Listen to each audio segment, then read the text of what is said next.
9h, 11h, Europe 1 Culture Média. Philippe Vandel.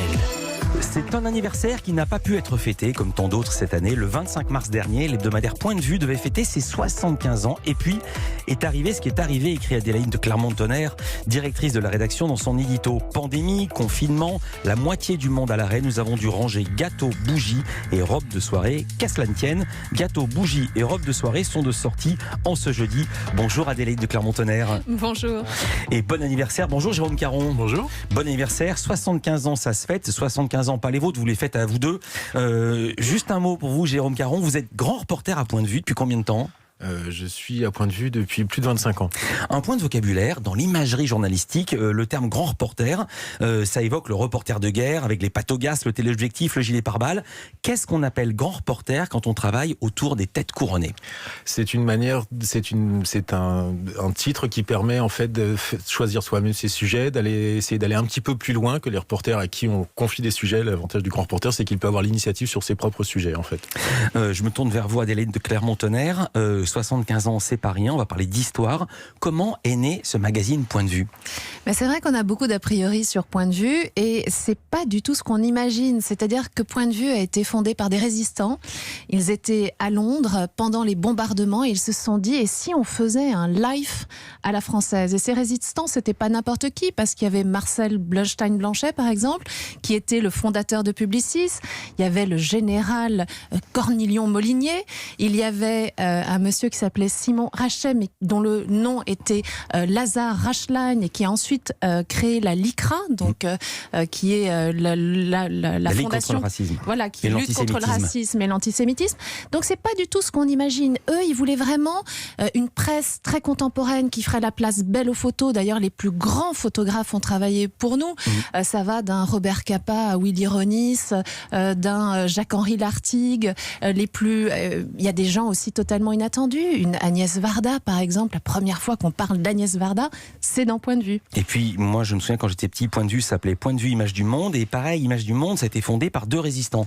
Exactement. Et c'est encore plus tôt. Quelques mois plus tôt, Image du Monde avec ce même appétit pour finalement aller découvrir l'ailleurs dans Point de Vue Image du Monde qui fusionnera en 48, ce sont deux concurrents au départ.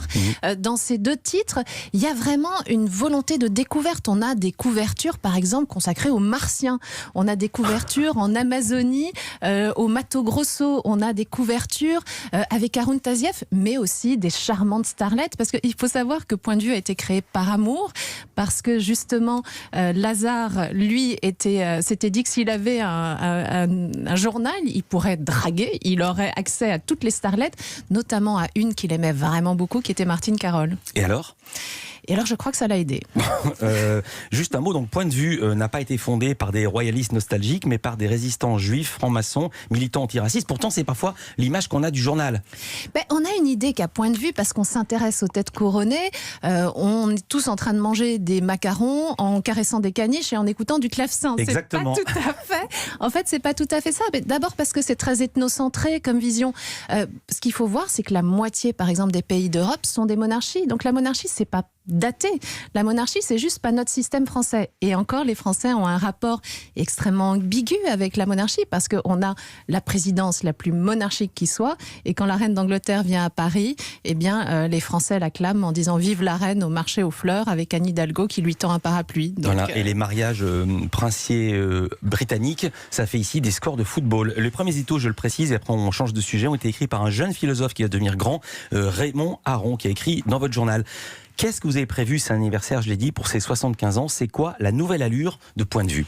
Alors la nouvelle allure de Point de Vue, c'est surtout un travail sur l'aspect contemporain du journal. Ouais. On a travaillé avec... Là, je vais dire un mot. La couverture, franchement, j'ai cru, s'il n'y avait pas écrit Point de Vue, j'ai cru que c'était l'équipe magazine. Si on peut voir la une.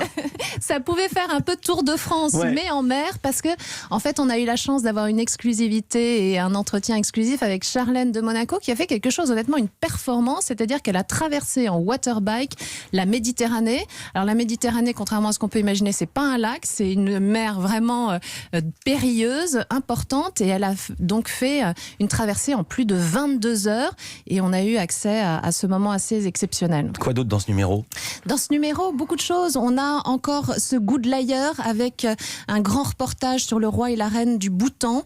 On se trouve qu'à un moment où les gens réfléchissent à changer de vie, on a la moitié des Français qui, après le confinement, se disent qu'ils vont aller élever des brebis dans le Larzac. Eh bien, on a l'exemple d'une royauté qui accorde plus d'importance au bonheur national brut qu'au produit national brut, et on a été voir ce roi et cette reine assez magique.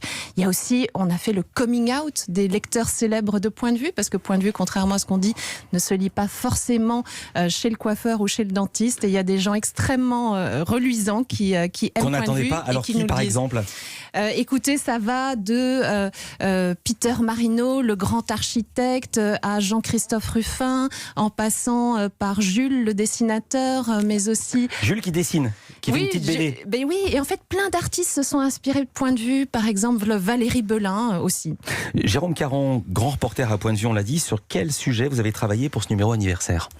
Alors précisément sur ce numéro-là, j'ai pas beaucoup. Enfin, il s'est trouvé que j'étais pas en cours sur ce numéro-là, mais on a participé tous ensemble à la recherche de témoignages. On a lancé les gens qu'on fréquente depuis maintenant d'un certain nombre d'années, qui nous connaissent, qui nous disent qu'ils nous aiment, même si, comme le disait Adélaïde, les gens le disent souvent, on le lit chez le coiffeur, mais ils le lisent toutes les semaines. Donc soit ils vont chez le coiffeur toutes les semaines, oui, c'est vrai. Soit ils le lisent vraiment. Mais bon, l'image est parfois un petit peu délicate de Point de Vue, mais en fait c'est un journal extrêmement ouvert. La moitié du journal est consacrée à autre chose que les royautés. Nous allons dans des endroits d'exception, nous allons dans des endroits où personne ne va.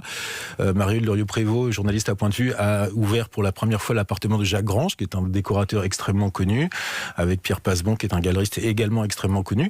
Il y a énormément d'informations différentes. Quand on parle de Point de Vue à l'extérieur, ou quand les gens nous le racontent, ils nous disent, mais en fait, nous partons ailleurs. C'est un journal qui donne du bonheur. C'est un journal qui donne de la joie et une forme d'élégance. Est-ce que c'est endogamie ? Comment ça se passe quand vous allez chez les têtes couronnés, roi ou reine de je ne sais pas quel pays? Est-ce que vous êtes leurs copains ou est-ce qu'ils vous traitent un peu à distance comme n'importe quel journaliste? Nous sommes des journalistes avant tout. Donc ils ont un rapport, pas de méfiance, de confiance naturelle, puisqu'on suit leurs événements et leur vie depuis de nombreuses années.